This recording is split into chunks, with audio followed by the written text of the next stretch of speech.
پچھلے ویڈیو میں ہم نے جانا کہ کس طرح یزیدی فوج نے امام حسین اور ان کے اہل خانہ کو چاروں طرف سے کربلا کے میدان میں گھیر لیا اور ان کا پانی بند کر دیا۔ اس طرح اہل بیت امام حسین اور ان کے تمام ساتھیوں کو پیاسے رہنے پر مجبور کر دیا۔ اس کے آگے کا واقعہ کچھ اس طرح ہے۔ دن گزرتے گئے اور 7 محرم کا دن آ گیا اور 7 محرم کو ہی یزیدی فوج نے امام حسین کے قافلے والوں پر پانی بند کر دیا۔ آپ کو بتاتے چلیں کہ کربلا کے میدان میں پانی کا کوئی بھی انتظام نہیں تھا سوائے نہر فرات کے، لیکن 7 محرم کے دن نہر فرات کا پانی بھی حضرت امام حسین کے خیمے والے لوگوں کے لیے بند کر دیا گیا۔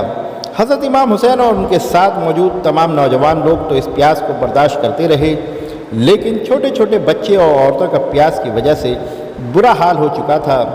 فوج یزید جو چاروں طرف سے امام حسین کے گھر والوں اور تمام ساتھیوں کو گھیرے ہوئے تھی، انہوں نے یہ طے کر دیا کہ اب 9 محرم کے دن امام حسین کو قتل کر دیا جائے۔ حضرت امام حسین نے حضرت عباس رضی اللہ عنہ سے کہا کہ عباس جاؤ یزیدی فوج کے پاس اور ان سے کہو ہمیں ایک رات اللہ کی عبادت کرنے کے لیے دی جائے۔ جب حضرت عباس نے یزیدی فوج سے ایک رات کی مہلت کے لیے کہا تو ان لوگوں نے آپ کی بات مان لی۔ جب تک 9 محرم کی تاریخ آئی تب تک حضرت امام حسین کو یہ یقین ہو چکا تھا کہ یزید کی فوج کا مقصد صرف اور صرف مجھے شہید کرنا ہے، اس کے علاوہ یزید اور کچھ بھی کرنے کے لیے تیار نہیں ہے۔ اس لیے حضرت امام حسین نے 9 محرم کی رات میں اپنے تمام خیمے والوں کو ایک جگہ اکٹھا کیا اور آپ نے کہا کہ یہ بات تو طے ہو چکی ہے کہ یہاں پر موجود سبھی لوگ 1-2 دن کے اندر شہید کر دیے جائیں گے، اس لیے یہاں موجود آپ میں سے جو بھی واپس لوٹنا چاہتا ہے لوٹ جائے۔ حضرت امام حسین نے فوراً خیمے میں جل رہے تمام دیوں کو بجھوا دیا اور اندھیرا کروا دیا تاکہ جو بھی جانا چاہے چلا جائے۔ تھوڑی دیر بعد جب دیوں کو دوبارہ جلایا گیا تو سارے کے سارے لوگ بیٹھے آنسو بہا رہے تھے، یعنی کوئی بھی حضرت امام حسین کو چھوڑ کر جانے کے لیے تیار نہیں تھا۔ آخرکار 10 محرم کا دن آیا اور حضرت امام حسین اور یزید کی فوج کے بیچ جنگ ہونا شروع ہو گئی۔ جہاں ایک طرف یزید کی ایک بڑی فوج تھی تو وہیں دوسری طرف امام حسین کے ساتھ صرف 72 لوگ تھے۔ اتنے میں فوجیں یزید کا حملہ شروع ہو جاتا ہے اور ہر شہید شہادت کا جام پیتا گیا۔ کبھی حور شہید ہوئے تو کبھی قاسم شہید ہوتے ہیں، تو کبھی علی اکبر شہید ہوتے ہیں، تو کبھی اور محمد شہید ہوتے ہیں۔ 3 دن کے پیاسے امام حسین کے گھر والے اور تمام لوگ یزیدی فوج سے جنگ کرتے رہے اور ایک ایک کر کے شہید ہوتے گئے۔ حضرت عباس علمدار سے حضرت امام حسین کے 6 مہینے کے بیٹے علی اصغر کی پیاس دیکھی نہیں گئی اور آپ نے ایک مسکیجہ لیا اور گھوڑے پر سوار ہو کر نہر فرات کے کنارے پہنچ گئے اور آپ نے ایک مسکیجہ بھر لیا، لیکن جب آپ پانی لے کر واپس لوٹنے لگے تو یزیدی فوج نے آپ کے اوپر لگاتار تیر برسانا شروع کر دیا۔ حضرت عباس جب تک حضرت امام حسین کے خیمے تک پہنچ پاتے تب تک یزیدی فوج نے تیر چلا کر حضرت عباس علمدار کو شہید کر دیا۔ اس طرح حضرت عباس علمدار شہید ہو گئے۔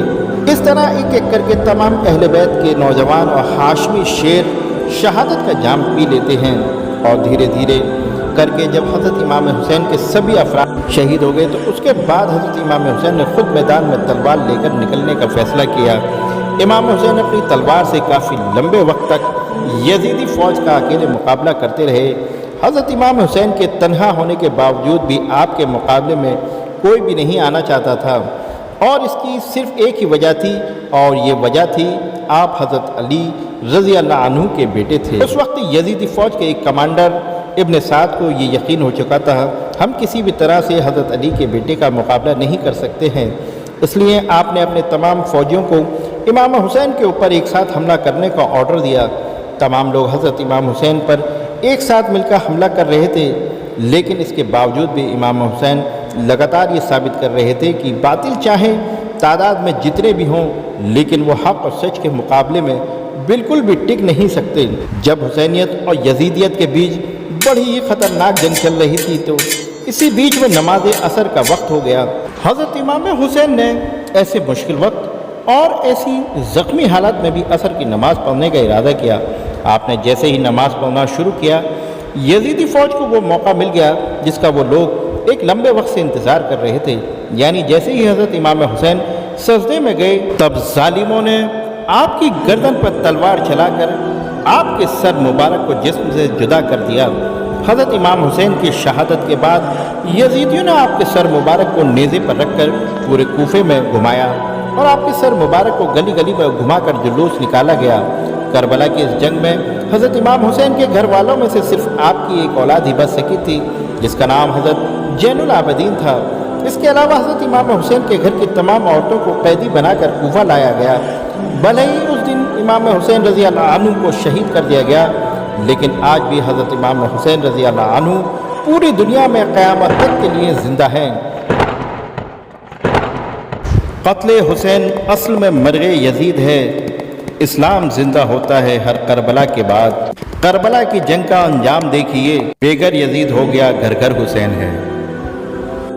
دوستو ویڈیو کیسی لگی ہمیں کمنٹ باکس میں ضرور بتائیے گا، اور ویڈیو پسند آئی تو ویڈیو کو لائک کریں اور اپنے دوستوں کے ساتھ ضرور شیئر کریں، اور اسی طرح کی تاریخی، تحقیقی اور معلوماتی ویڈیو سب سے پہلے دیکھنے کے لیے ہمارے چینل دا اسٹوریز ایرا کو سبسکرائب کرنا نہ بھولیں۔